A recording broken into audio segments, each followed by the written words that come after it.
सारे के सारे साथियों को नमस्कार। स्वागत अभिनंदन फिर से आप सभी का साइटोलॉजी की दुनिया में। साइटोलॉजी का टॉपिक पढ़ रहे हैं अपन। लास्ट क्लास के अंदर मैंने आपको एंडोप्लाज्मिक रेटिकुलम के बारे में बता दिया था। डिस्कस कर रहे हैं अपन सेल को 3 पार्ट में बांटकर। पहला हिस्सा सेल का सबसे बाहरी आवरण जो सेल मेम्ब्रेन कहलाता है, मैं आपको पढ़ा चुका हूं। इसके बाद सेल मेम्ब्रेन और न्यूक्लियर मेम्ब्रेन के बीच में भरा होता है साइटोप्लाज्म, जिसमें 70% पानी होता है, जो कहलाता है साइटोसोल। और साइटोप्लाज्म में बहुत सारे ऑर्गेनेल सस्पेंडेड होते हैं जो अपन ने पढ़ना स्टार्ट कर दिए। इनमें पहले नंबर का इंपॉर्टेंट ऑर्गेनेल मैंने आपको पढ़ा दिया, जिसका नाम है एंडोप्लाज्मिक रेटिकुलम, जो 2 तरह की होती है, रफ और स्मूथ। रफ को रफ इसलिए बोलते हैं क्योंकि उस पर राइबोसोमल ग्रेन्यूल लगे होते हैं, जबकि स्मूथ पर नहीं होते। रफ प्रोटीन बनाती है जबकि स्मूथ लिपिड का निर्माण करती है। लिपिड का निर्माण करने के साथ साथ डिटॉक्सिफिकेशन ऑफ टॉक्सिक सब्सटेंस, और साथ में स्केलेटन मसल में जहां पर इसको सार्कोप्लाज्मिक रेटिकुलम कहते हैं, वहां पर यह कैल्शियम का स्टोरेज भी करती है। यहां तक डिस्कस हो चुका था। अब अपन दूसरे ऑर्गेनेल के बारे में जानकारी लेंगे, और इस दूसरे ऑर्गेनेल का नाम है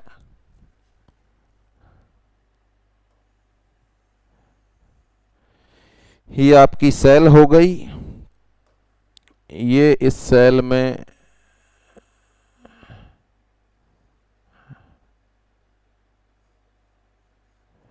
दूसरा ऑर्गेनेल हो गया। चलें, कोई अंदाजा या तुक्का लगाना चाहें आप, अपने दिमाग में सोचें। What is this, what is this. तो यह ऑर्गेनेल जो आपको डायग्राम के माध्यम से बताया है, it is the Golgi apparatus. It is the Golgi apparatus, या इसी को नाम देते हैं अपन गोल्जी बॉडी। इसी को नाम दिया जाता है गोल्जी बॉडी। सेल में पाई जाने वाली मेम्ब्रेनस स्ट्रक्चर गोल्जी एपेरेटस। क्या काम करती है गोल्जी एपेरेटस, उसके बारे में जानकारी लें आप।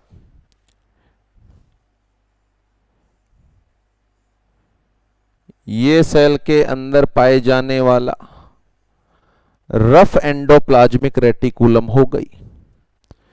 रफ एंडोप्लाज्मिक रेटिकुलम हो गई। इस रफ एंडोप्लाज्मिक रेटिकुलम के ऊपर ये एमाइनो एसिड जुड़ने लग गए, बोले तो प्रोटीन का निर्माण हो गया।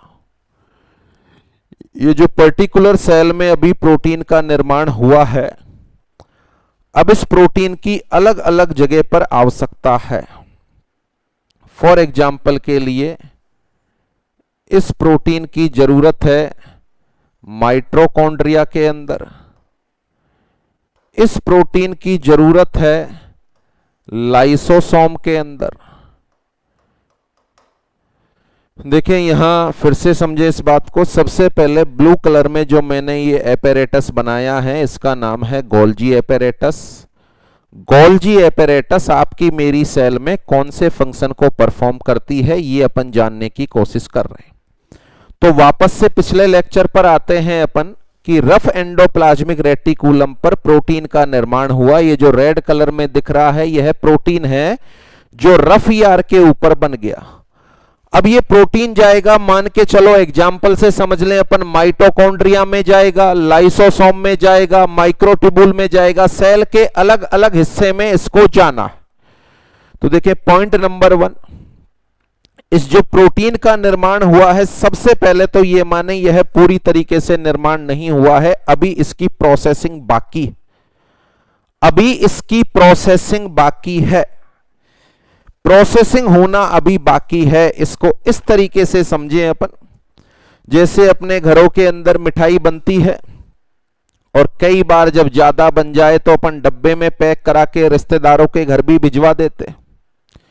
कैसे बनती है अपने घरों में मिठाई? फॉर एग्जाम्पल के लिए अपन को बर्फी बनानी है। सबसे पहले तो दूध, उसको गाढ़ा करके मावा बनाया जाएगा। मेरा पूछना है क्या मावा बनने पर बर्फी तैयार हो गई? नहीं हुई जी, अभी चीनी तो मिला ही नहीं।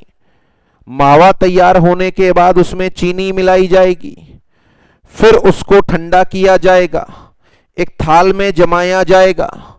ठंडा होने के बाद उसके छोटे छोटे पीस किए जाएंगे, फिर अपन खा लेंगे। कहीं भेजना होगा तो डब्बे में रखा जाएगा, डब्बे को बंद किया जाएगा और फिर कहीं पर भेजा जाएगा। तो ये जो मावा बनाने तक का काम था, मावा बनाने तक का काम था, वह इस रफ एंडोप्लाज्मिक रेटिकुलम ने कर दिया। अब उसमें चीनी मिलाना, फिर उसको ठंडा करना, फिर डब्बे में पैक करना, फिर रिश्तेदारों के घर भिजवाना, ये जो बाकी का बचा हुआ काम है, that is perform by Golgi apparatus. यानी ये जो प्रोटीन का निर्माण यहां पर हुआ है, यूं समझ लो सिंपली याद रखने के लिए कि अभी मावा बना है, चीनी मिलाना बाकी है, और चीनी मिलाने के बाद ही बर्फी तैयार होगी। तो इस मावे के अंदर चीनी मिलाना, इसको अपन नाम दे दें प्रोटीन के संदर्भ में, दैट इज द प्रोसेसिंग। इसको अपन नाम दे दें प्रोसेसिंग। अच्छा, उसके बाद ठंडा करना, फिर छोटे छोटे पीसों में डिवाइड करना, और फिर इसको डब्बे में पैक करना। डब्बे में पैक करने को नाम दे दें अपन पैकेजिंग। डब्बे में पैक करने को नाम दे दें अपन पैकेजिंग। और उसके बाद इसको यहां से गोल्जी एपैरेटस पिकअप करेगा, लाइसोसोम तक पहुंचाएगा, माइटोकॉन्ड्रिया तक पहुंचाएगा, दूसरे ऑर्गेनेल तक पहुंचाएगा, अलग अलग ऑर्गेनेल तक इस प्रोटीन का डिस्ट्रीब्यूशन इस गोल्जी एपैरेटस के द्वारा किया जाएगा। तो एक स्थान से दूसरे स्थान तक प्रोटीन को पहुंचाया जा रहा है, इसको अपन नाम देंगे ट्रांसपोर्ट।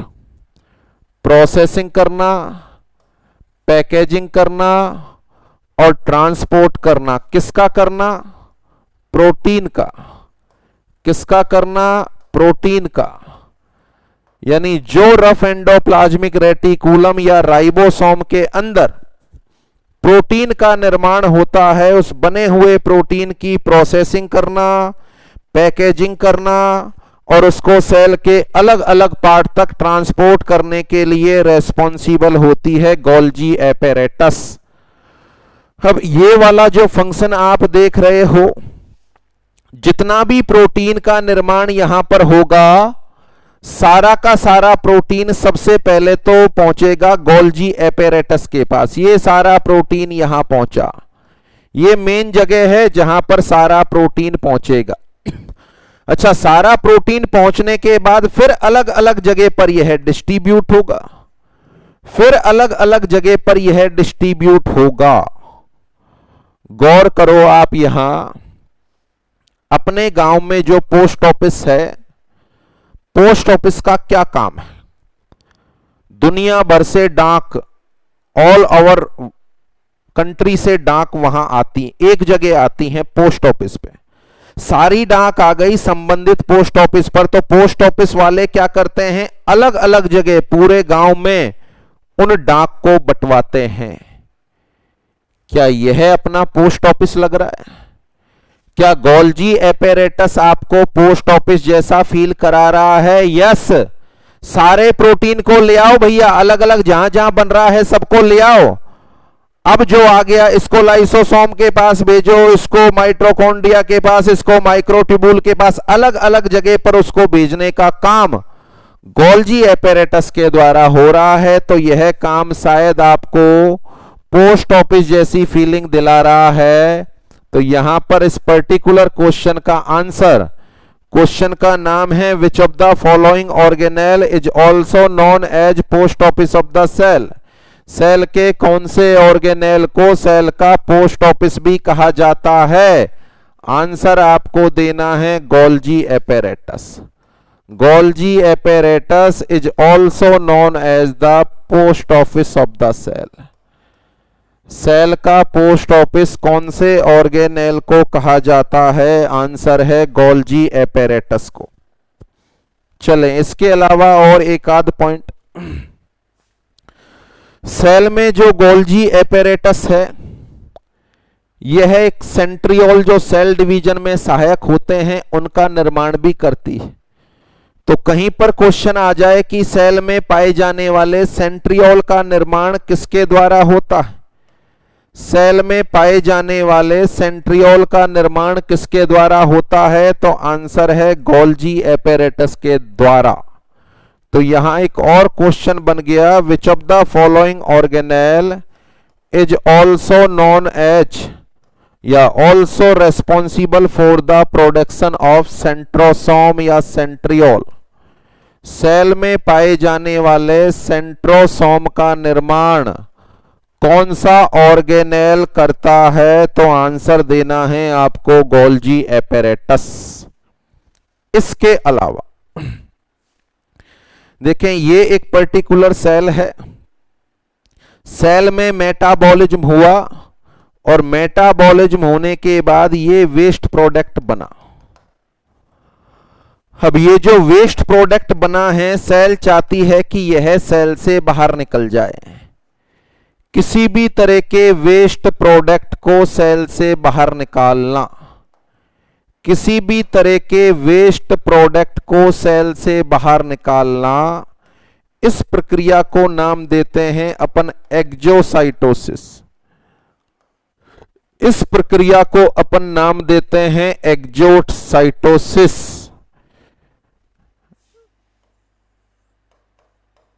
नाम दे रहे हैं अपन एक्सोसाइटोसिस। देखिए फिर से सुने क्या समझा रहा हूं, ये वेस्ट प्रोडक्ट सेल के अंदर बना। अब इस वेस्ट प्रोडक्ट को सेल से बाहर फेंकना है तो सेल मेम्ब्रेन के द्वारा निकल जाएगा। अंदर से किसी सब्सटेंस को बाहर निकाला जाना ये एक्सोसाइटोसिस कहलाता है, और बाहर से किसी सब्सटेंस को अंदर लेना यह एंडोसाइटोसिस कहलाता है। तो एक्सोसाइटोसिस जो हो रहा है, इस सब्सटेंस को सेल के बाहर फेंका जा रहा है, तो भैया जाएगा तो सेल मेम्ब्रेन से, परंतु सेल के बाहर फेंकने के लिए कोई ऐसा भी तो पार्ट चाहिए जो इसको धक्का लगाए, ऐसा भी तो पार्ट चाहिए जो इसको धक्का लगाए। तो इस वेस्ट प्रोडक्ट को सेल से बाहर फेंकने के लिए धक्का लगाने का काम करता है गोल्जी एपेरेटस। देखो तीसरा काम हो गया ये इसका। पहला काम हो गया सेल के अंदर बने हुए प्रोटीन की प्रोसेसिंग होना, पैकेजिंग होना, ट्रांसपोर्ट होना। दूसरा काम हो गया सेल में पाए जाने वाले सेंट्रियोल का प्रोडक्शन करना। और तीसरा काम हो गया सेल में किसी सब्सटेंस को बाहर फेंकने में मदद करना। और सेल के द्वारा किसी भी सब्सटेंस को बाहर फेंका जाना क्या कहलाएगा, आंसर है एक्सोसाइटोसिस। तो एक और पर्टिकुलर क्वेश्चन का जवाब आपके सामने प्रस्तुत है कि which of the following organelle help in exocytosis. Cell में पाया जाने वाला कौन सा ऑर्गेनेल एक्सोसाइटोसिस में हेल्प करता है, आंसर है गोल्जी एपेरेटस। आंसर है गोल्जी एपेरेटस। तो देखें आपके सामने इस गोल्जी एपेरेटस में 4 क्वेश्चन बन गए। क्वेश्चन नंबर 1, सेल में पाए जाने वाले कौन से ऑर्गेनेल को post office of the cell कहते हैं, आंसर है गोल्जी एपेरेटस।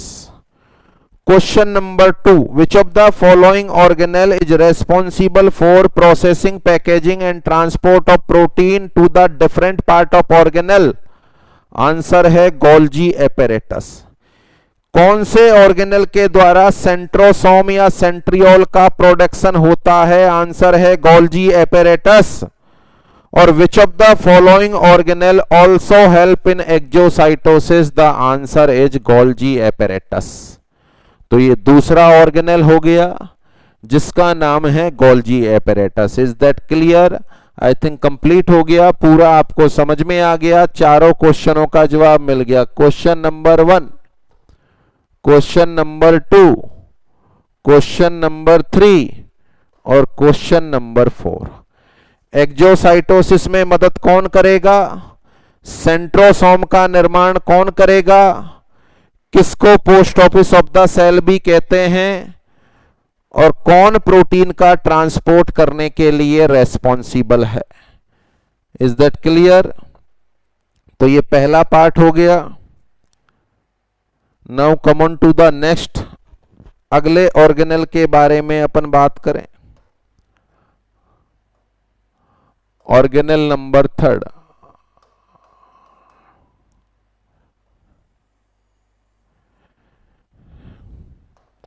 ये सेल है।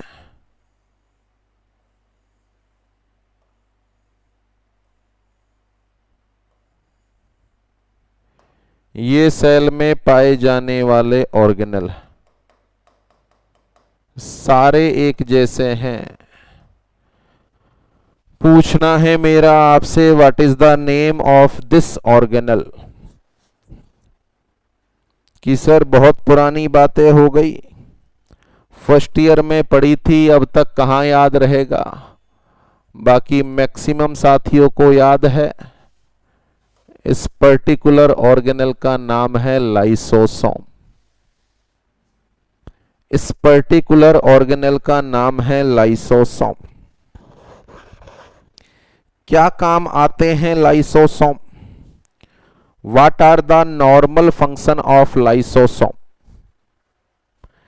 देखिए, लाइसोसोम शायद 100% साथी जानते हैं कि यह आपकी मेरी सेल में पाई जाने वाली डिफेंसिव स्ट्रक्चर होती है। यह आपकी मेरी सेल में पाई जाने वाली डिफेंसिव स्ट्रक्चर होती है। It is the defensive structure found inside the cell. Cell में पाई जाने वाली रक्षात्मक स्ट्रक्चर कौन सी होती है? आंसर है लाइसोसोम। क्या काम करते हैं लाइसोसोम? देखें, लाइसोसोम के अंदर ये जो ब्लू कलर में डॉट डॉट दिख रहे हैं, यह एंजाइम होते हैं और इन पर्टिकुलर एंजाइम को नाम देते हैं लाइसोजाइम। इन पर्टिकुलर एंजाइम को नाम देते हैं लाइसोजाइम। फॉर एग्जाम्पल के लिए, सेल में ये कोई सब्सटेंस है जो एंटर हो गया, ये सब्सटेंस सेल में एंटर हो गया जो नुकसानदायक है सेल के लिए। तो ये जो सब्सटेंस एंटर हुआ है और यह सेल के लिए नुकसानदायक है, अब इस पर्टिकुलर पार्ट को डिस्ट्रॉय करने के लिए ये जो लाइसोसोम के पाउच हैं, यह लाइसोसोम के पाउच हैं, यह रप्चर हो जाएंगे और रप्चर होने के बाद इनसे लाइसोसोम्स या सॉरी अपन बात करें लाइसोजाइम यानी एंजाइम बाहर आ जाएंगे और यह एंजाइम इसको चारों तरफ से घेर लेंगे। यह एंजाइम इसको चारों तरफ से घेर लेंगे और घेरने के बाद ये जो सब्सटेंस है, मान के चलो बैक्टीरिया है या वायरस है, इसके अंदर से जितना भी वाटर होगा उसको रिमूव कर दिया जाएगा। और आप सबको पता है कोई भी प्राणी क्या बिना वाटर के जीवित रह सकता है? नहीं। तो अल्टीमेटली वाटर के अभाव में यह मर जाएगा। देखिए फिर से जाने हुआ क्या, कोई भी पैथोजन सेल के अंदर एंटर हुआ, इसके एंटर होते ही लाइसोसोम की थैलियां फट गई और थैलियां फटने के बाद इसमें से एंजाइम बाहर आ गए जिनका नाम है लाइसोजाइम। लाइसोजाइम ने इस पैथोजन को चारों तरफ से घेरा, इसके अंदर से पानी खींचा और इसको मार दिया गया। बोले तो डिफेंस का काम हो गया। और इसके अंदर से पानी को खींचकर इसको मारना, इसको नाम देते हैं अपन हाइड्रोलाइसिस। क्या नाम देते हैं? हाइड्रोलाइसिस। तो हाइड्रोलाइसिस के प्रोसेस के द्वारा किसी भी पैथोजन को डिस्ट्रॉय करने के लिए रेस्पॉन्सिबल होते हैं लाइसोसोम। डिस्ट्रॉय करने के लिए रेस्पॉन्सिबल होते हैं लाइसोसोम। तो यहां पर एक और वर्ड बना, एक और क्वेश्चन बना कि सेल में ऐसा कौन सा ऑर्गेनेल है जिसमें लाइसोजाइम पाए जाते हैं। Which of following organelle contain the lysozyme. What are the lysozyme? They are the enzyme. तो लाइसोजाइम किसके अंदर पाए जाते हैं? लाइसोसोम में। किसमें पाए जाते हैं? लाइसोसोम में। तो अपन यहां बोलेंगे लाइसोजाइम, या इनको एक और नाम देंगे अपन हाइड्रोलाइटिक एंजाइम।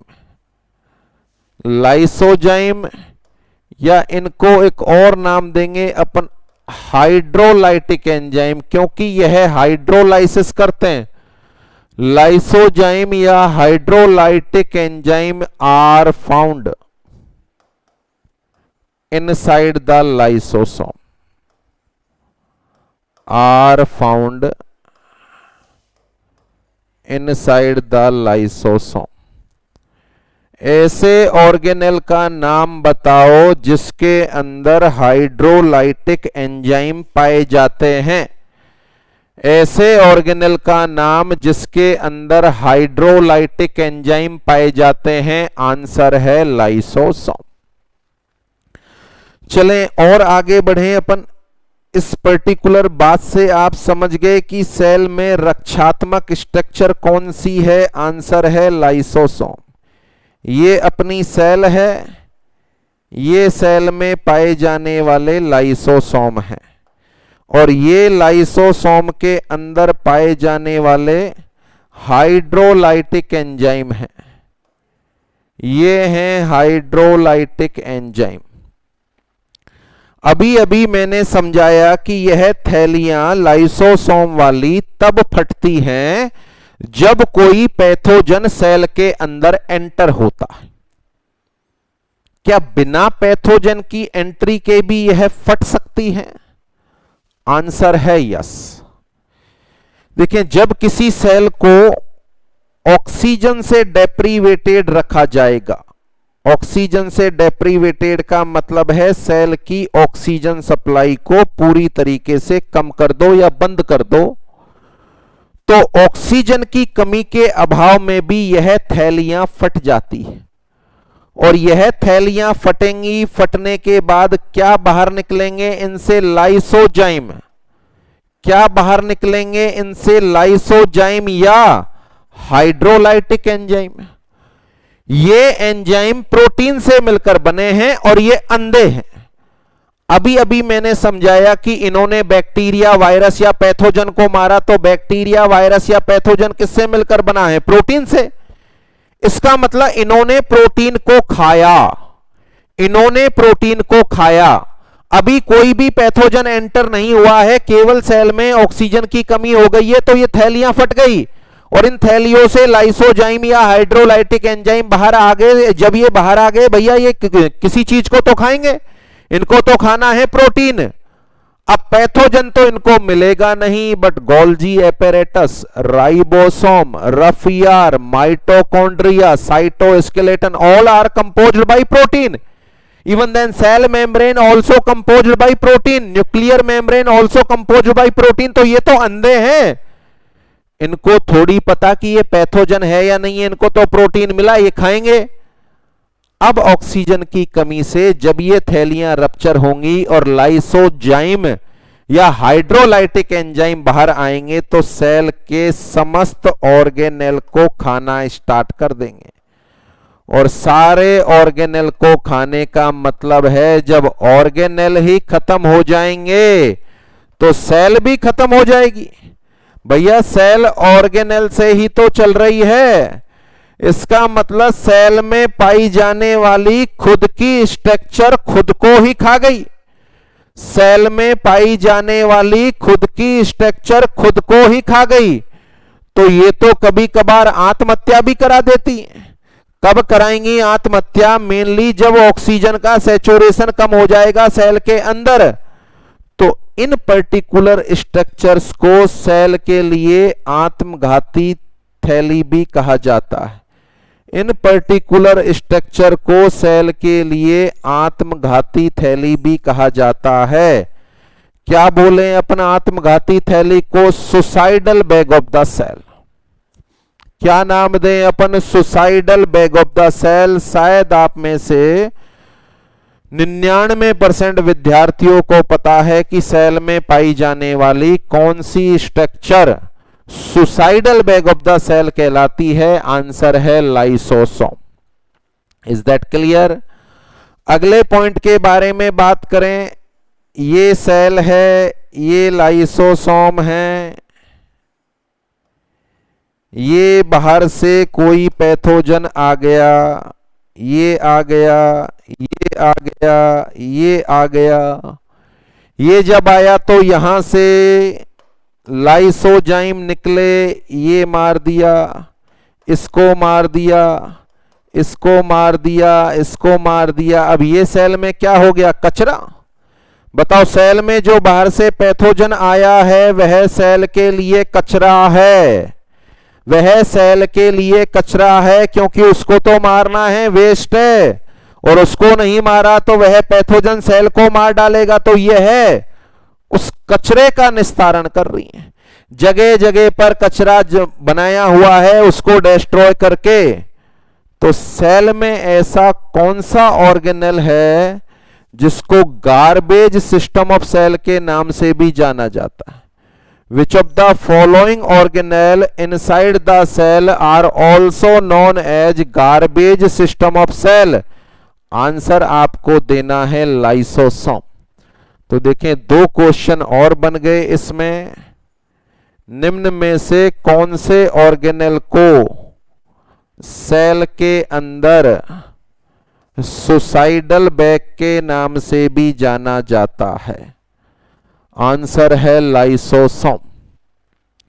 निम्न में से कौन से ऑर्गेनेल को कचरा निस्तारण केंद्र के नाम से भी जाना जाता है? कचरा निस्तारण केंद्र को बोलेंगे अपन garbage system of the cell. कचरा निस्तारण को बोलेंगे अपन garbage system of the cell. किसको गार्बेज सिस्टम ऑफ सेल के नाम से जाना जाता है? आंसर देना है आपको लाइसोसोम। Is that clear? तो देखें, क्वेश्चन नंबर 1, सेल में पाई जाने वाली डिफेंसिव स्ट्रक्चर का नाम बता दो। आंसर है लाइसोसोम। सेल में पाया जाने वाला ऐसा कौन सा ऑर्गेनेल है जिसमें लाइसोजाइम या हाइड्रोलाइटिक एंजाइम पाए जाते हैं? आंसर है लाइसोसोम। निम्न में से कौन से ऑर्गेनेल को suicidal bag of the cell भी कहते हैं? लाइसोसोम। और garbage system of the cell किसको कहा जाता है? The answer is also the lysosome. तो ये तीसरा ऑर्गेनेल हो गया जिसका नाम है लाइसोसोम। अब यदि एक क्वेश्चन में आपसे पूछूं, phagocytosis occur at which of the following level, या क्वेश्चन और थोड़ा मॉडिफाई करूं, phagocytosis is the function of option A cell, option B nucleus, option C lysosome, option D mitochondria. फिर से सुने, फेगोसाइटोसिस किसका फंक्शन है?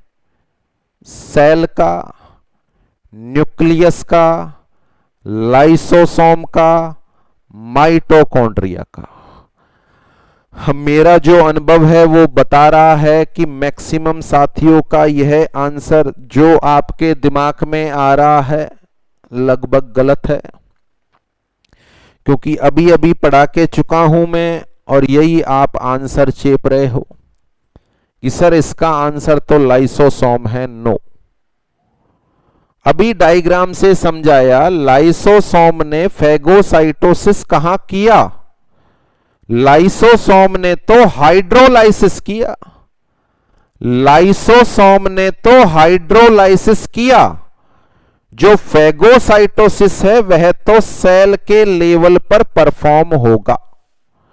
जैसे आप सभी ने यूनिसेलुलर ऑर्गेनिज्म पढ़ा है अमीबा। यह अपना भोजन किस तरीके से प्राप्त करता है? यह सामने इसको भोजन दिख गया। सबसे पहले यह भोजन के नजदीक जाएगा और भोजन के नजदीक जाकर उसके चारों तरफ स्यूडोपोडिया बना लेगा। भोजन के नजदीक जाकर उसके चारों तरफ स्यूडोपोडिया बना लेगा। स्यूडोपोडिया बनाने के बाद यह इस भोजन को अपने अंदर निगल लेता है, जहां पर इसका पाचन होता है। इस अमीबा के द्वारा भोजन प्राप्त करना ये यूनिसेलुलर ऑर्गेनिज्म है। That is the phagocytosis. That is the phagocytosis. यह सेल के लेवल पर होता है, ना कि ऑर्गेनेल के लेवल पर। तो कोई भी बाहर रखा हुआ सब्सटेंस जब किसी सेल के अंदर एंटर होता है, देखो अभी थोड़ी देर पहले मैंने बताया सेल के अंदर से किसी सब्सटेंस को सेल के बाहर फेंकना, वो कहलाता है एक्जोसाइटोसिस। वो कहलाता है एक्जोसाइटोसिस। और सेल के बाहर रखे हुए किसी सब्सटेंस को सेल के अंदर लेना या सेल के द्वारा किसी सब्सटेंस को बाहर से अंदर लेना या निगलना, यह कहलाता है एंडोसाइटोसिस। यह कहलाता है एंडोसाइटोसिस। एंडोसाइटोसिस दो तरह का होता है। एंडोसाइटोसिस दो तरह का होता है। सेल के द्वारा किसी बाहरी सब्सटेंस को अपने अंदर लेना, जबकि यह बाहरी सब्सटेंस सॉलिड होना चाहिए। तो सेल के द्वारा किसी सॉलिड सब्सटेंस को अपने अंदर निगलना, इसको नाम देते हैं फेगोसाइटोसिस। इसको नाम देते हैं फेगोसाइटोसिस। शायद आप साथी समझ पा रहे हैं कि फेगोसाइटोसिस एक तरीके से ऐसा है जैसा आपके मेरे द्वारा भोजन करना, चपाती खाना, सॉलिड सब्सटेंस को अपने अंदर निगलना। तो phagocytosis is also considered as cell eating. Phagocytosis is also considered as cell eating. इसको सेल ईटिंग के नाम से भी जाना जाता है। एंडोसाइटोसिस में दूसरा पार्ट आता है जहां पर एक पर्टिकुलर सेल लिक्विड सब्सटेंस को अपने अंदर लेती है। सेल के द्वारा लिक्विड सब्सटेंस को अपने अंदर लेना या एंगल्फ करना, इसको अपन नाम देते हैं पिनोसाइटोसिस। इसको अपन नाम देते हैं पिनोसाइटोसिस। और पिनोसाइटोसिस को अपन एक और नाम दे सकते हैं, that is the cell drinking. That is the cell drinking. यानी जैसे आप और मैं पानी पीते हैं, इसी तरीके से सेल के द्वारा पानी पीना पिनोसाइटोसिस कहलाता है। तो सेल के द्वारा कोई सॉलिड या लिक्विड सब्सटेंस अंदर लिया जाएगा तो वो सेल के लेवल पर लिया जाएगा। तो phagocytosis is the function of cell, pinocytosis is the function of cell. और मैं आपसे यही पूछ रहा था, phagocytosis is the function of cell, nucleus, lysosome, mitochondria. तो आप सोच रहे हैं डिफेंसिव सब्सटेंस लाइसोसोम में हो सकता है? नहीं। लाइसोसोम तो जो सब्सटेंस अंदर आया है, यदि वो पैथोजन है तो उसको मारेगा, वो भी हाइड्रोलाइसिस के द्वारा, ना कि फेगोसाइटोसिस के द्वारा।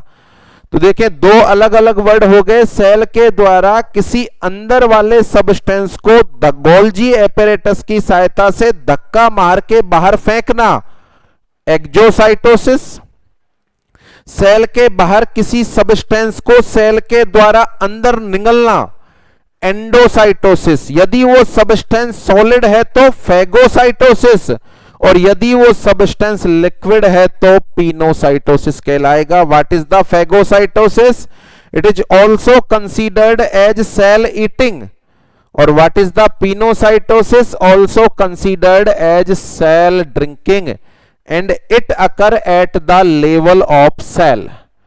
It occur at the level of cell, not at the level of lysosome. तो कभी ये क्वेश्चन आए कि फेगोसाइटोसिस किसका फंक्शन है, तो आंसर आपको देना है सेल का, ना कि लाइसोसोम का। Is that clear? तो ये 3 ऑर्गेनेल आपके सामने हो गए। चौथे ऑर्गेनेल पर बढ़े अपन।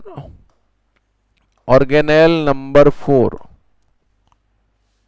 ये अपनी सेल, और ये सेल में पाया जाने वाला ऑर्गेनेल।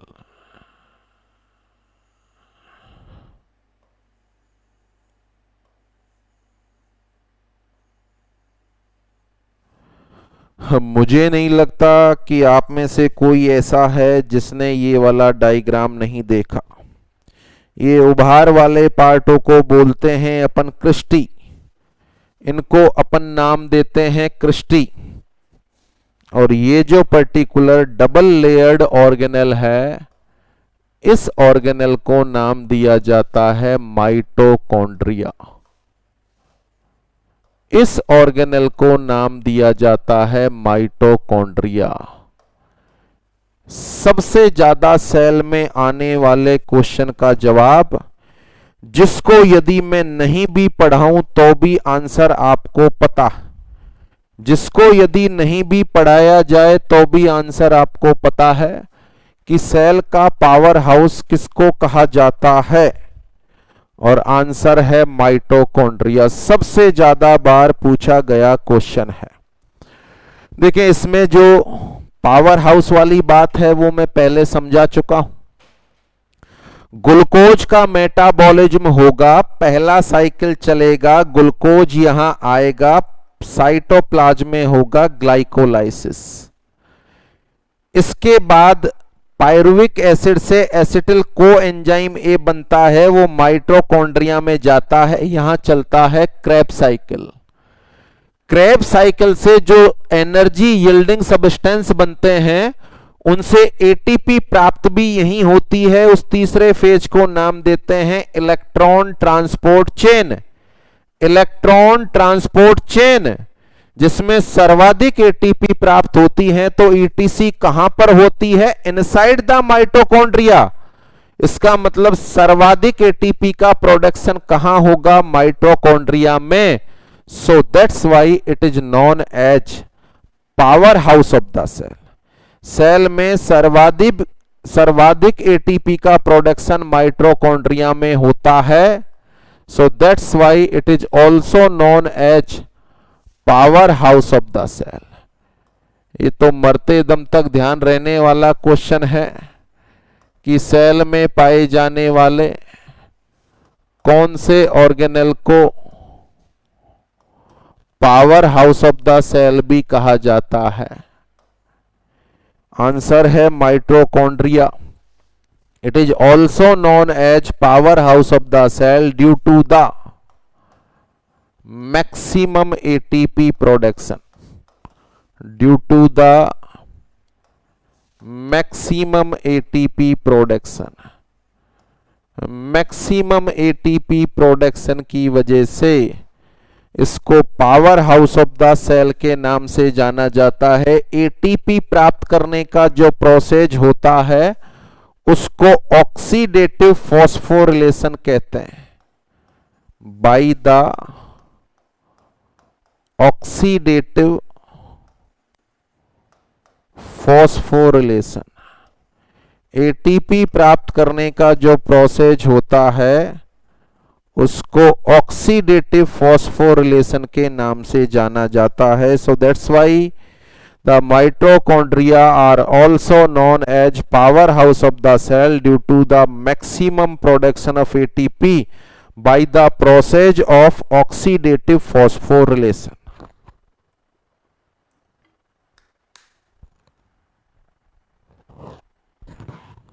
अब यहां पर अगला वर्ड ये तो नॉर्मल सी बात हो गई, आप सारे साथियों को पता है सर्वाधिक एटीपी बनते हैं इसमें।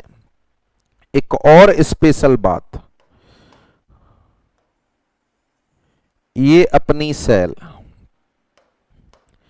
ये सेल का सबसे बड़ा ऑर्गेनेल, आप सभी जानते हैं सेल के सबसे बड़े ऑर्गेनेल का नाम वो है न्यूक्लियस। ये तो न्यूक्लियस हो गया और ये हो गया माइटोकॉन्ड्रिया।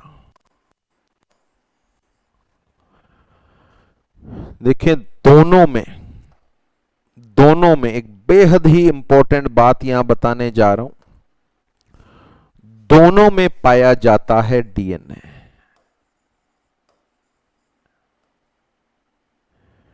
दोनों में पाया जाता है डीएनए।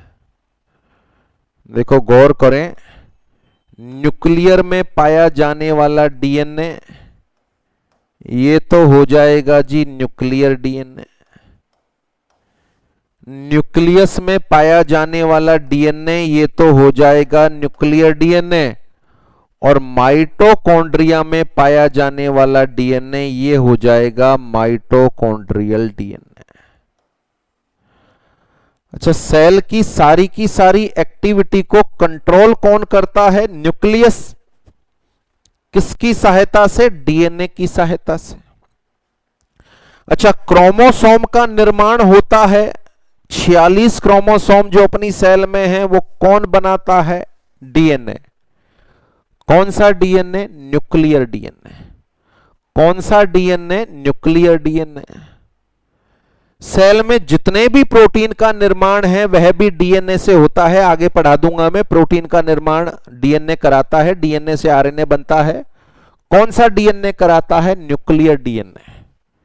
एक छोटा सा क्वेश्चन मेरा, जब सारा का सारा काम ही न्यूक्लियर डीएनए करा रहा है तो ये क्यों है? क्वेश्चन है मेरा, question number 1, what is the function of mitochondrial DNA?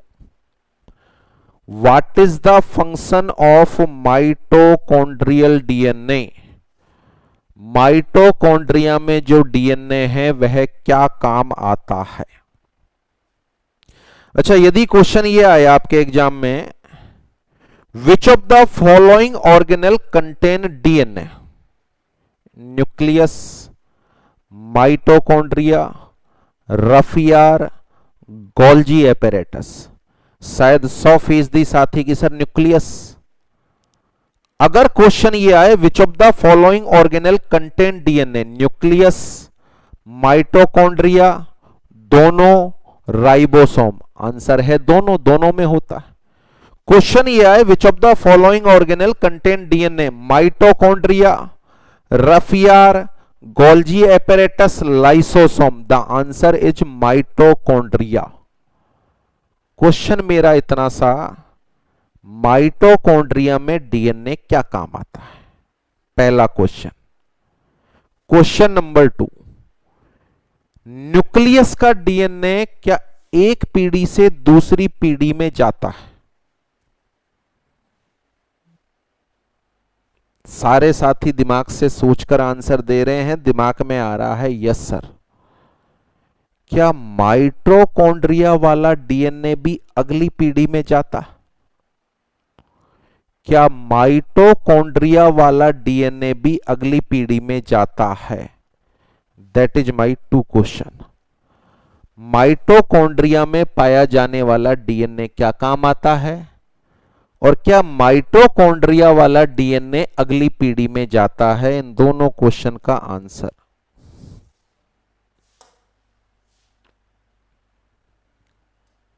समझें आप? देखें, ये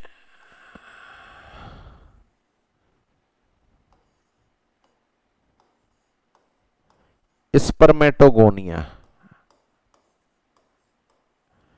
स्पर्मेटोगोनिया न्यूक्लियस है। जब ये डिवाइड होगी हाफ हाफ हो जाएंगे, अर्धसूत्री विभाजन होगा और इससे बनेगा स्पर्म। ये स्पर्म बन गए। इनमें क्रोमोसोम आएंगे 23। इसी तरीके से दूसरी सेल, ये है उगोनिया, इसमें भी क्रोमोसोम है 46। जब इसमें भी डिवीजन होगा, ओबीजी का पार्ट है, शायद सारे साथी जानते होंगे, बनेगा ओवम जिसमें क्रोमोसोम होंगे 23। ये जो क्रोमोसोम है इनका निर्माण हो रहा है न्यूक्लियस में पाए जाने वाले डीएनए से। इनका निर्माण हो रहा है न्यूक्लियस में पाए जाने वाले डीएनए से। अब होगा क्या? फर्टिलाइजेशन होगा और जाइगोट का निर्माण होगा। ये स्पर्म इस ओवम से फ्यूज करेगा और जाइगोट बनेगा जिसमें 46 क्रोमोसोम होंगे। 23 क्रोमोसोम तो फादर के स्पर्म से मिले और 23 क्रोमोसोम मदर के ओवम से मिले और ये अल्टीमेटली जाइगोट का निर्माण हो गया। तो क्वेश्चन मेरा, क्या न्यूक्लियर डीएनए अगली पीढ़ी में गया? यस सर, सारा काम उसी से तो होगा। ये जो 23 और 23 मिले हैं, क्या है ये? डीएनए। क्रोमोसोम का निर्माण किससे होता है? डीएनए से। तो सारा का सारा न्यूक्लियर डीएनए एक पीढ़ी से अगली पीढ़ी में गया। अब जब एक सेल स्पर्म ओवम से मिली तो सारी चीजें ही गई होंगी। परंतु एक ध्यान रखने वाली बात, ये जो स्पर्म है इसके माइटोकॉन्ड्रिया होते हैं टेल में। ये जो स्पर्म है इसके माइटोकॉन्ड्रिया होते हैं टेल में। गौर करें इस बात पर, स्पर्म के माइटोकॉन्ड्रिया होते हैं टेल में। और जब फर्टिलाइजेशन होता है और यह स्पर्म ओवम को फ्यूज करता है तो टेल तो बाहर रह जाती है। टेल तो बाहर रह जाती है। इसका मतलब फादर के माइटोकॉन्ड्रिया बच्चे में नहीं पहुंचे। फादर के माइटोकॉन्ड्रिया बच्चे में नहीं पहुंचे, पर मदर के पहुंच गए। मदर के पहुंच गए तो क्वेश्चन का आंसर ज्ञात हो रहा होगा आपको कि क्या माइटोकॉन्ड्रिया में पाया जाने वाला डीएनए अगली पीढ़ी में जाता है? यस। क्या फादर मदर दोनों का जाता है? नो। केवल मदर का माइटोकॉन्ड्रियल डीएनए अगली पीढ़ी में जाएगा, फादर का माइटोकॉन्ड्रियल डीएनए अगली पीढ़ी में नहीं जाएगा। क्योंकि फादर से जो फर्टिलाइजेशन के दौरान आने वाली सेल है स्पर्म, उस स्पर्म की टेल में माइटोकॉन्ड्रिया होते हैं और फर्टिलाइजेशन के दौरान टेल बाहर रह जाती है। तो अल्टीमेटली कौन सा डीएनए एक पीढ़ी से अगली पीढ़ी में जाता है? न्यूक्लियर का जाता है, यस। फादर मदर दोनों का जाता है, यस। क्या माइटोकॉन्ड्रियल डीएनए भी जाता है? यस। पर केवल और केवल मदर का जाता है। फादर का माइटोकॉन्ड्रियल डीएनए एक पीढ़ी से अगली पीढ़ी में नहीं जाता, क्योंकि फादर में माइटोकॉन्ड्रिया टेल में होते हैं और फर्टिलाइजेशन के दौरान टेल बाहर रह जाती है। अगला क्वेश्चन, ये जो माइटोकॉन्ड्रिया है इसमें पाए जाते हैं क्रिस्टी, ये उभार, और इनमें होते हैं एंजाइम। इनमें होते हैं एंजाइम। एंजाइम का मतलब प्रोटीन से मिलकर बने। एंजाइम का मतलब प्रोटीन से मिलकर बने हैं और इसी माइटोकॉन्ड्रिया में होता है खुद का डीएनए। ये जो खुद का डीएनए है यह इन एंजाइम या प्रोटीन को बनाता है। इसका मतलब है माइटोकॉन्ड्रिया में पाए जाने वाले एंजाइम को बनाने के लिए इसको न्यूक्लियस से नहीं कहना पड़ता कि भाई साहब मेरे भी एंजाइम बना देना। नहीं, मेरे पास डीएनए है, मैं खुद अपने एंजाइम बना लूंगा। तो यहां पर दो क्वेश्चन मैंने आपसे पूछे थे और दोनों क्वेश्चनों का जवाब शायद भली भांति आपको मिल गया। क्वेश्चन नंबर 1, माइटोकॉन्ड्रिया में पाया जाने वाला डीएनए क्या काम करता है? आंसर है जी, यह खुद के एंजाइम बनाता है। यानी माइटोकॉन्ड्रिया के खुद के जो एंजाइम या प्रोटीन हैं उनको बनाने के लिए क्या इसको न्यूक्लियस से कहना पड़ेगा? बिल्कुल नहीं कहना पड़ेगा, खुद ही बना लेगा। खुद ही बना लेगा। Is that clear? यह अपने एंजाइम खुद बनाता है। यहां मेरा क्वेश्चन, माइटोकॉन्ड्रियल डीएनए क्या काम आता है? एंजाइम बनाने के। किसके एंजाइम? खुद अपने एंजाइम बनाने के।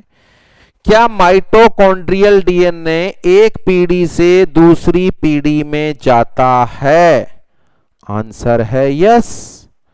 क्या फादर मदर दोनों का डीएनए जाता है? आंसर है नो। केवल मदर का माइटोकॉन्ड्रियल डीएनए एक पीढ़ी से अगली पीढ़ी में जाता है, फादर का नहीं जाता, क्योंकि फादर की जो सेल है माइटोकॉन्ड्रिया वाली स्पर्म, उसके टेल में माइटोकॉन्ड्रिया पाए जाते हैं और फर्टिलाइजेशन के दौरान टेल बाहर रह जाती। तो ये चौथा ऑर्गेनेल हो गया आपके सामने, जिसका नाम है mitochondria. Power house of the cell इसको बोलते हैं, क्योंकि इसमें मैक्सिमम एटीपी बनते हैं। इसमें खुद का डीएनए होता है जो खुद के एंजाइम बनाता है। खुद के एंजाइम बनाता है। क्या यह अगली पीढ़ी में ट्रांसमिट होगा? यस। पर केवल मदर का डीएनए ट्रांसमिट होगा, फादर का नहीं होगा। Is that clear? तो अभी तक अपन ने क्या क्या डिस्कस कर लिया? गोल्जी एपेरेटस हो गया, लाइसोसोम हो गया, और इसके बाद माइटोकॉन्ड्रिया हो गया। आगे बढ़े अपन ऑर्गेनेल नंबर 5। ऑर्गेनेल नंबर 5, ये सेल।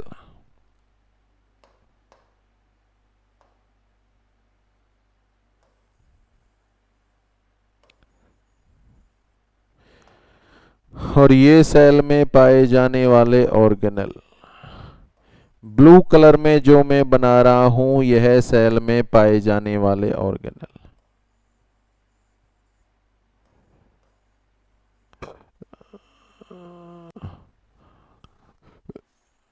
सेल में पाए जाने वाले इन स्मॉल ऑर्गेनेल्स का नाम, और सेल में पाई जाने वाले इन स्मॉल ऑर्गेनेल्स का नाम है ribosome. It is the small structure found inside the cytoplasm. Ribosomes are the small structure found inside the cytoplasm. ये जो राइबोसोम है, इस राइबोसोम को अपन बाहर निकाल कर इसका कंपोजिशन देखें। इस राइबोसोम को बाहर निकाल कर अपन इसका कंपोजिशन देखें, तो देख लें इसका कंपोजिशन।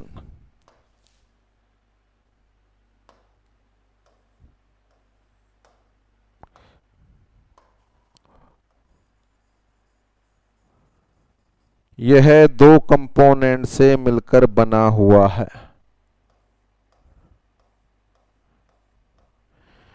यह दो कंपोनेंट से मिलकर बना हुआ है। राइबोसोम में पाए जाने वाले इन कंपोनेंट्स का नाम है, ये विशेष तौर से ध्यान रखना है, आगे काम आएगा, आरएनए और प्रोटीन। इसका नाम है आरएनए और protein. The ribosome are composed by RNA and protein. ये जो स्ट्रक्चर यहां पर बनाई हैं, ये आपको भली बाती पता चल रहा है, दैट इज द रफ यार। रफ यार की सरफेस पर राइबोसोम अटैच हैं। अच्छा, कुछ खुले में भी हैं, कुछ खुले में भी हैं। इसका मतलब सेल में दो तरह के राइबोसोम हैं। सेल में दो तरह के राइबोसोम हैं। एक तो ऐसे राइबोसोम हैं जो रफ एंडोप्लाज्मिक रेटिकुलम से बंधे हुए हैं। रफ एंडोप्लाज्मिक रेटिकुलम से बंधे हुए राइबोसोम को अपन नाम देते हैं बाउंडेड राइबोसोम। इन बंधे हुए राइबोसोम को अपन नाम देते हैं बाउंडेड राइबोसोम। और कुछ राइबोसोम ऐसे हैं जो साइटोप्लाज्म में फ्रीली डिस्ट्रीब्यूटेड हैं। ये जो फ्रीली डिस्ट्रीब्यूटेड राइबोसोम हैं, इनको अपन नाम देंगे फ्री राइबोसोम। इनको अपन नाम देंगे फ्री राइबोसोम। यानी एक पर्टिकुलर सेल में दो तरह के राइबोसोम होते हैं, फ्री राइबोसोम और बाउंडेड राइबोसोम। अच्छा, राइबोसोम कहीं भी हो, एनीवेयर, जहां भी राइबोसोम है वहां एमाइनो एसिड आपस में जुड़ रहे हैं, और एमाइनो एसिड का मिलन होना, इसका मतलब प्रोटीन का निर्माण हो रहा है। कहीं भी हैं राइबोसोम, वह प्रोटीन का निर्माण ही कर रहे हैं। Then what is the function of ribosome? They are responsible for protein synthesis. All type of ribosome is responsible for protein synthesis. अब यहां फिर से आप लोगों के लिए controversial question, which of the following part of cell is responsible for protein synthesis? Rough यार, smooth यार, गोल्जी एपेरेटस, राइबोसोम। कौन सी स्ट्रक्चर प्रोटीन का निर्माण करती है? देखिए, इसमें थोड़ा सा कंफ्यूजन कुछ साथियों को हो रहा है, बाकी मेरे अनुभव के हिसाब से मैक्सिमम का आंसर सही जा रहा है। लॉजिक ढूंढते हैं। चलो, सेल में से सारी रफियार को निकालो, बाहर फेंको। अब मुझे बताओ, क्या सेल में प्रोटीन बनेगा? हां, बनेगा सर। फ्री राइबोसोम बना देंगे, बनेगा। अच्छा, अब राइबोसोम को बाहर फेंको, फ्री वालों को भी, बाउंडेड को, सबको बाहर फेंको, और अब बताओ क्या प्रोटीन बनेगा? नो, नहीं बनेगा। रफ यार प्रोटीन बनाता है, स्मूथ यार लिपिड बनाता है। अरे यार, प्रोटीन इसलिए बनाता है क्योंकि उस पर राइबोसोम जुड़ा होता है। इसका मतलब ज्यादा इंपॉर्टेंट कंपोनेंट या स्ट्रक्चर कौन है, राइबोसोम या रफ यार? आंसर है राइबोसोम। और सेल में जहां जहां राइबोसोम है, वहां वहां प्रोटीन का निर्माण हो रहा है।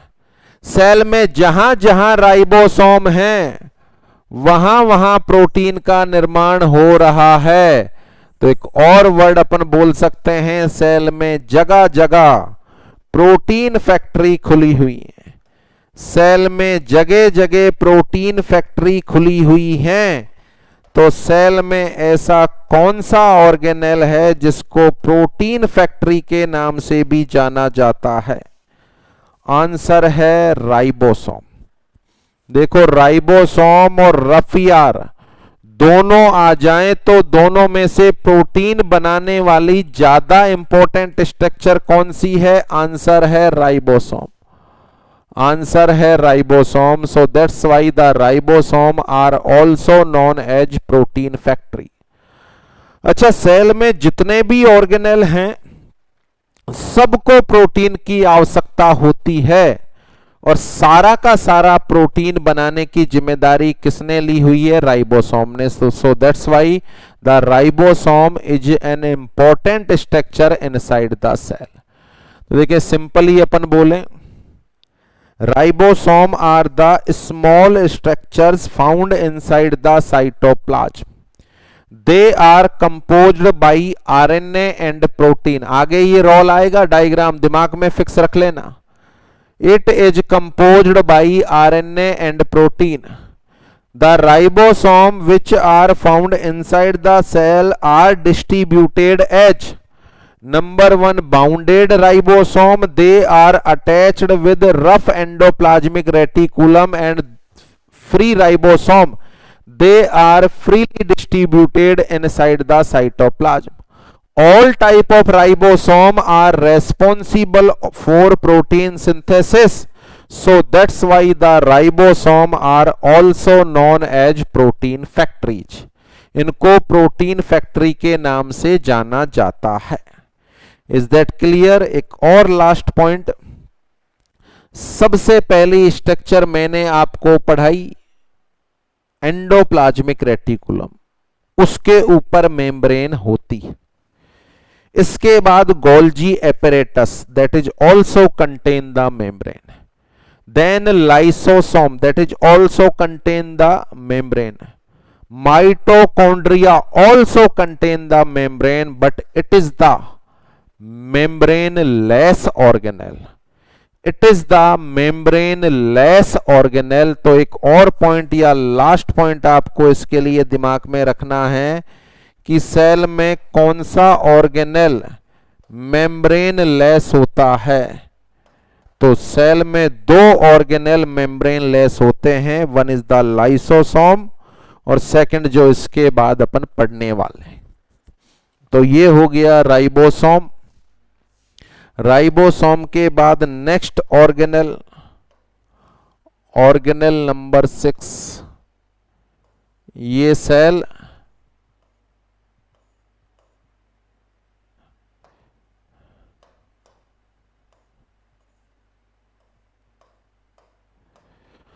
और ये सेल में पाए जाने वाले ऑर्गेनेल, देखो ये जो सिंगल लाइनें बनाई हैं दीज आर द फिलामेंट, और ये जो ट्यूब के तरीके की रेड लाइनें बनाई हैं दीज आर द ट्यूबुल।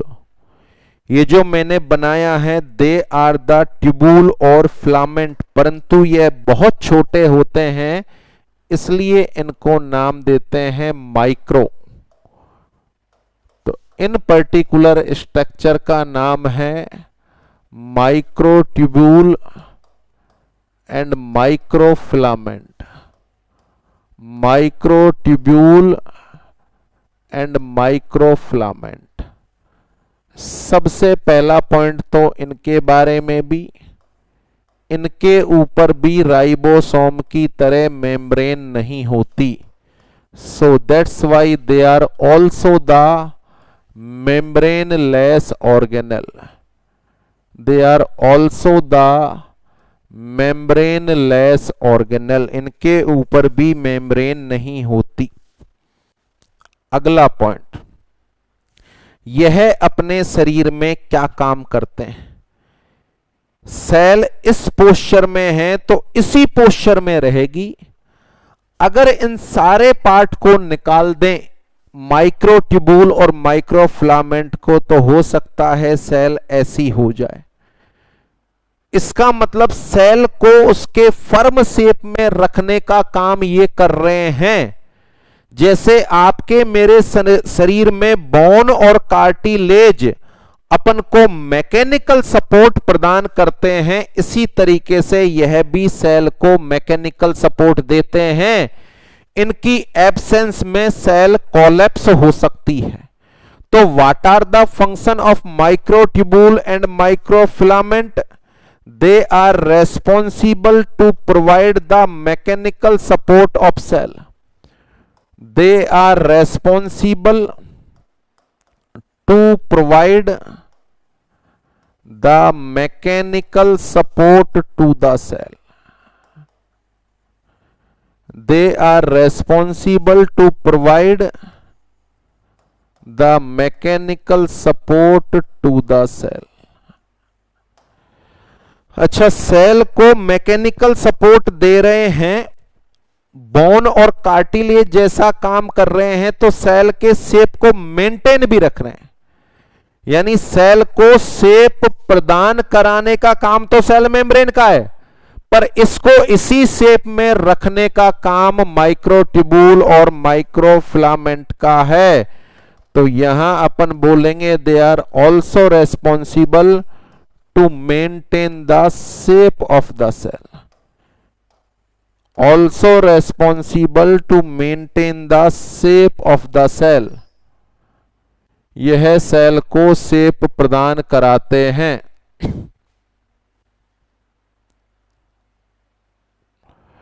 इसके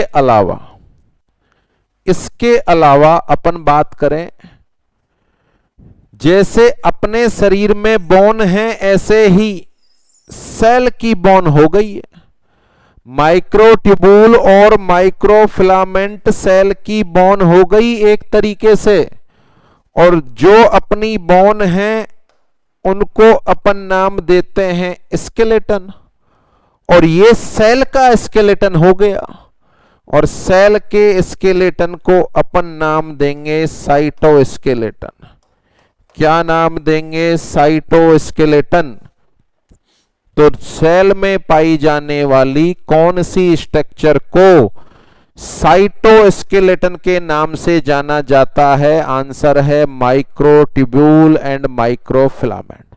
तो देखो इनमें क्वेश्चन नंबर 1, राइबोसोम की तरह इनके ऊपर भी मेम्ब्रेन नहीं होती, so that's why they are the membrane less organelle. They are responsible to provide the mechanical support to the cell, and they are also responsible to maintain the shape of the cell। Cell के shape को maintain रखते हैं, provide नहीं करते। Provide तो कौन करता है? Cell membrane. और चूंकि यह अपने सेल में ऐसे हैं जैसे कि अपनी हड्डियां या bone, so that's why they are also known as the cytoskeleton of the cell. That is the organelle number 6। Now come on to the next, organelle number 7। Organelle number 7, ये सेल, ये न्यूक्लियस, ये nucleus के बाहर cylindrical structure. अब इस cell का division होगा, यह सेल डिवीजन में जाएगी। देखें, डिवीजन में जाने पर सबसे पहले तो न्यूक्लियस की न्यूक्लियर मेम्ब्रेन रप्चर होती है और इससे क्रोमोसोम बाहर निकलते हैं। ये जो सिलेंड्रिकल स्ट्रक्चर होती है इसमें से दो पार्ट अलग अलग हो जाते हैं और ये दोनों अपोजिट पोल पर चले जाते हैं। इन्हीं पार्ट से, इनसे कुछ स्पिंडल फाइबर्स निकलते हैं और ये क्रोमोसोम के साथ जुड़ जाते हैं। स्पिंडल फाइबर क्रोमोसोम के साथ जुड़कर क्रोमोसोम को अलग अलग पोल पर खींचते हैं और अलग अलग पोल पर खींच के क्रोमोसोम विभाजित हो जाते हैं और एक सेल से दो सेल का निर्माण हो जाता है। तो सेल में पाई जाने वाली इन स्ट्रक्चर ने सेल डिवीजन में मदद की है और इस सेल डिवीजन में मदद करने वाली इन पर्टिकुलर स्ट्रक्चर्स को नाम देते हैं सेंट्रोसोम। सेंट्रोसोम यानी सेल के साइटोप्लाज्म में पाई जाने वाली यह स्ट्रक्चर है सेंट्रोसोम। ये दो पार्ट अलग हो गए, ये बन गए सेंट्रियोल। इनसे निकले स्पिंडल फाइबर जो सेल डिवीजन के दौरान क्रोमोसोम को अपोजिट पोल पर खींचने का काम करते हैं। यानी सेल में यदि यह पर्टिकुलर स्ट्रक्चर मौजूद है तो सेल डिवीजन होगा, अदरवाइज सेल डिवीजन नहीं होता। जैसे आपके मेरे शरीर में पाए जाने वाले जितने भी न्यूरॉन होते हैं उन न्यूरॉन में सेंट्रोसोम नहीं होते और आप सारे साथियों को पता है कि न्यूरॉन में सेल डिवीजन की क्षमता नहीं होती because of the lack of centrosome. तो सेंट्रोसोम और centriole are responsible for the movement of chromosome. They are responsible for the movement of chromosome during cell division। Cell division के दौरान chromosome का movement कराने के लिए रेस्पॉन्सिबल होते हैं सेंट्रोसोम या सेंट्रियोल। और सेल में यदि ये स्ट्रक्चर नहीं है तो सेल डिवीजन नहीं होगा। फॉर एग्जाम्पल के लिए न्यूरॉन में सेंट्रोसोम या सेंट्रियोल नहीं होते, इस वजह से उनमें सेल डिवीजन की पावर नहीं होती। तो ये 7वीं स्ट्रक्चर हो गई। Come on to the last organelle, organelle number 8। Cell में यदि कोई सब्सटेंस ज्यादा बन गया तो छोटी छोटी सी वेसिकल्स होती हैं सेल में। फॉर एग्जाम्पल के लिए सेल में एक्स्ट्रा मात्रा में वाटर है।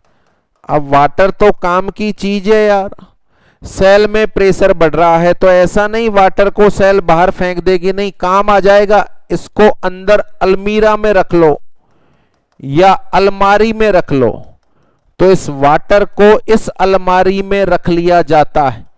यानी कोई भी सब्सटेंस यदि सेल में ज्यादा मात्रा में बन गया है तो उसको, और यूजेबल सब्सटेंस है तो बाहर मत फेंको, वह काम आ जाएगा। तो वाटर या अदर पार्ट को स्टोर करने वाली सेल की अलमीरा या अलमारी को नाम देते हैं central vacuole. Central vacuole is responsible to perform the storage function. Central vacuole is responsible to perform the storage function.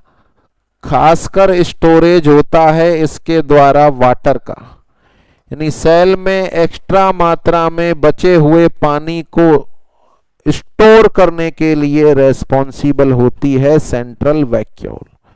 Is that clear? That is the description of all organelle found inside the cytoplasm. 3 heading में divide करके पढ़ रहे हैं अपन। पहली heading cell का सबसे बाहरी आवरण सेल मेम्ब्रेन पढ़ा दी मैंने। इसके बाद सेल मेम्ब्रेन और न्यूक्लियर मेम्ब्रेन के बीच में भरा हुआ प्लाज्म साइटोप्लाज्म, जिसमें 70% वाटर है, 30% सॉलिड में होते हैं ऑर्गेनेल। उनमें पहला ऑर्गेनेल एंडोप्लाज्मिक रेटिकुलम, जो अपन पिछले लेक्चर में पढ़ चुके थे। दूसरा ऑर्गेनेल गोल्जी एपेरेटस, सारा डिस्क्रिप्शन आपके सामने बता दिया। तीसरा लाइसोसोम, सबके नाम भी बता दिए। फिर लाइसोसोम में आप कंफ्यूज नहीं हो कि यह फेगोसाइटोसिस नहीं करता, यह हाइड्रोलाइसिस करता है। फेगोसाइटोसिस तो सेल के लेवल पर होता है, ये पॉइंट बता दिया। फिर माइटोकॉन्ड्रिया और इसमें पाए जाने वाले डीएनए का डिस्क्रिप्शन हो गया, पावर हाउस हो गया। इसके बाद राइबोसोम किससे मिलकर बने होते हैं, कहां कहां होते हैं, क्या इनका नाम है, क्या काम करते हैं। माइक्रोट्यूबुल और माइक्रोफिलामेंट, यह सेल का स्केलेटन है, ध्यान रहे। राइबोसोम और माइक्रोट्यूबुल और माइक्रोफिलामेंट मेम्ब्रेन लेस ऑर्गेनेल होते हैं।